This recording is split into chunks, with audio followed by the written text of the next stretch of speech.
Raj, it's really great to be here with you today. Raj, you are our Global Head of Cybersecurity and Privacy. You are a member of the management committee of the firm and based in Washington, DC. So it's great to have you here with us today in London. First question I just want to ask you is, how have the recent events in Ukraine impacted cybersecurity issues? Thanks for having me. There is no doubt that recent hostilities have contributed to the increase in the scope, scale, severity of the cyber threat. Cyber attacks have been on the rise in recent years, whether for monetary gain or political advantage. And having served as the general counsel for the NSA for 3 years before coming back to Mayor Brown, I know that cyber attacks are a form of asymmetrical warfare. So the fear is the longer the hostilities continue, the more likely we're to see cyber used as a tactic. And are certain businesses or companies particularly vulnerable to cyber attacks? Well, I wish I could say there was a distinct profile for cyber victims. In fact, the real challenge is borne out by the fact that the cyber threat is so ubiquitous and any business can be a victim. But there has been a focus in recent years on critical infrastructure companies, and what that means is anything from oil and gas operators to financial services companies, transportation, manufacturing, because for many years we were worried about cyber attacks on enterprise security, the computers we all use every day to do our work. Increasingly, the concern is about the security of operational technology. Think of the computers that run factories, run plants, run industrial control systems. And that's where a lot of the focus is today. Okay, and what sort of scale can these attacks occur on? Well, everything from the theft of data from a single laptop, we all know that a single laptop can hold a lot of information, to systemic attacks.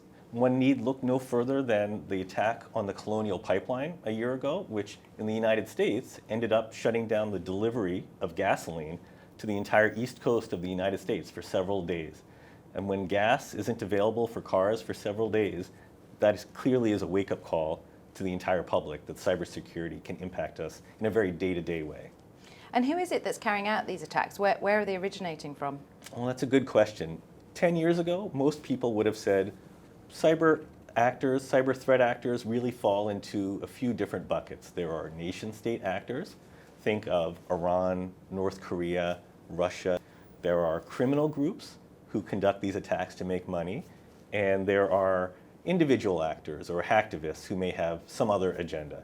But the truth is today, those clear lines no longer exist. We have nations funding criminal groups. We have criminal groups using individual actors to conduct attacks. And what we refer to now as ransomware as a service means that ransomware attacks may occur where one actor develops the malware, another group exploits victims and puts it on their computers, and a third group conducts the actual extortion, and all three groups share the proceeds of that ransomware attack. And what should our clients be doing now to prevent these attacks happening to them? Well, there's a few things businesses can do. For one, putting in a blueprint for how they intend to respond, whether that's plans, policies, and procedures. And we've helped many clients develop incident response plans, legal playbooks, and those sorts of things. Two, developing operational readiness. It's one thing to have plans and policies on paper, it's another to know how to actually use them. And so we help clients with tabletop exercises, which is another word for simulations, to think through the types of decision making that has to happen in the wake of a cyber incident.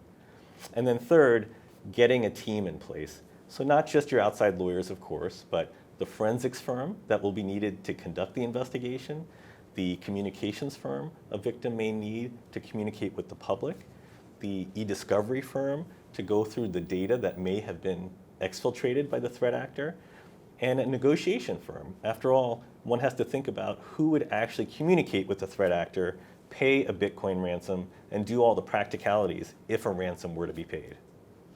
And how should clients respond in the event that they are actually targeted? Well, I think the watchword here is balance. Balance in terms of speed and transparency of response.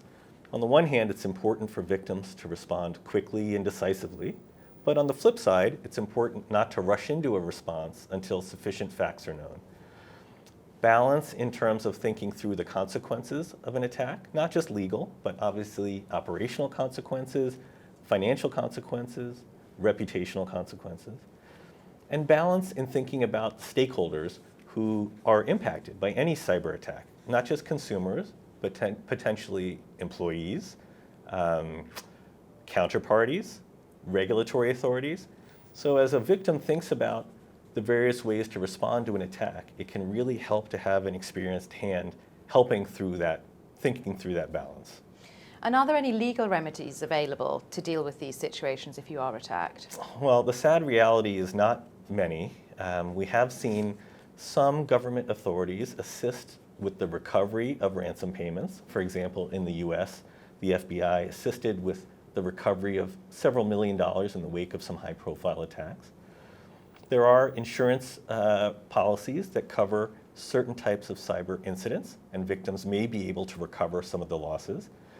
And actually, as a practice, we've been involved in some of the most cutting-edge litigation in the wake of cybersecurity incidents. For example, we've sued cyber attackers on behalf of victims. Now, you may ask, what good is it to sue an attacker when you don't know who they are and you certainly can't bring them into court? But the truth is, such a lawsuit can help mitigate the impact of a cyber attack by preventing third parties from putting up the data or exposing the data that a threat actor may have taken. And what should companies be doing to sort of make their employees aware of how to behave and the risks? Education and training. Now, most of us think of cybersecurity as really a technical thing. We wonder what sorts of technical defenses can be put in place, should be put in place. But if you ask any expert what's the weakest link in any security chain, it's us, people. People are always the weakest link, and employees need to be trained and educated on how to make sure they can mitigate the risk for their employer. And is this an area where you do think there's going to be an increase in incidents? Yes. I wish I had a more nuanced answer, but I think the answer is undoubtedly yes. Thanks so much, Raj. Just to finish off, for clients who are watching, what would your key takeaways be today? Preparation, preparation, preparation. It all comes down to that because the challenge may seem insurmountable, but it's not. Having the right team in place in advance can make a huge difference. And thinking through the complexity of a cyber attack for the first time in the moment is probably the worst mistake any business can make. So thinking through some of the types of questions that are likely to arise, even if not coming up with the answers, can make a big difference in the wake of any sort of cyber attack.